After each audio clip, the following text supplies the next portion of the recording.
स्त्री के मन को समझने की कला। चाणक्य। क्या आपने कभी सोचा है कि एक स्त्री के मन में क्या चलता है?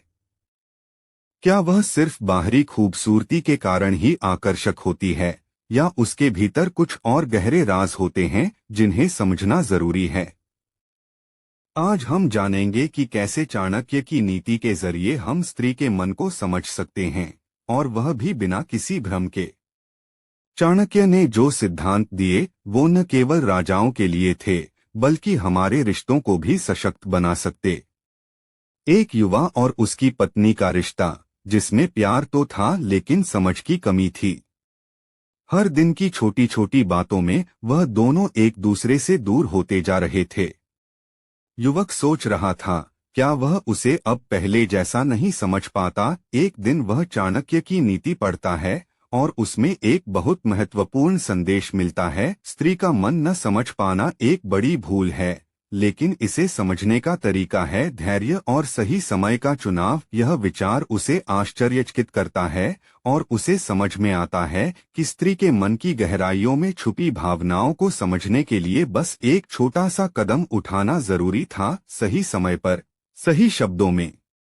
चाणक्य ने अपनी नीतियों में कई बार यह कहा कि स्त्री के मन को समझने के लिए हमें उसे पूरी तरह से जानने की कोशिश करनी चाहिए।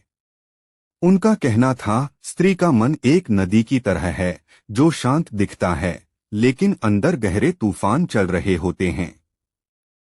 उसे समझने के लिए सिर्फ उसके शब्दों पर ध्यान मत दो, उसके दिल की आवाज को सुनो। यही नहीं, चाणक्य के अनुसार एक स्त्री की भावनाओं का सम्मान और सही तरीके से बातचीत करने से रिश्ते में गहरी समझ पैदा होती है।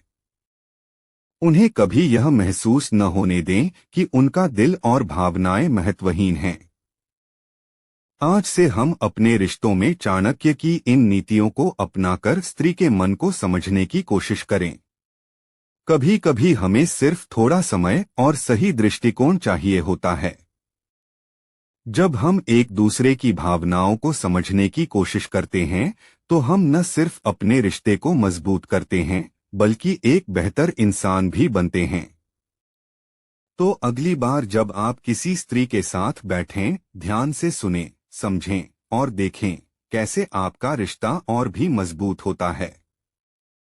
क्योंकि जैसे चाणक्य ने कहा है, जिन्हें समझने की कला आ जाती है वो कभी हारते नहीं।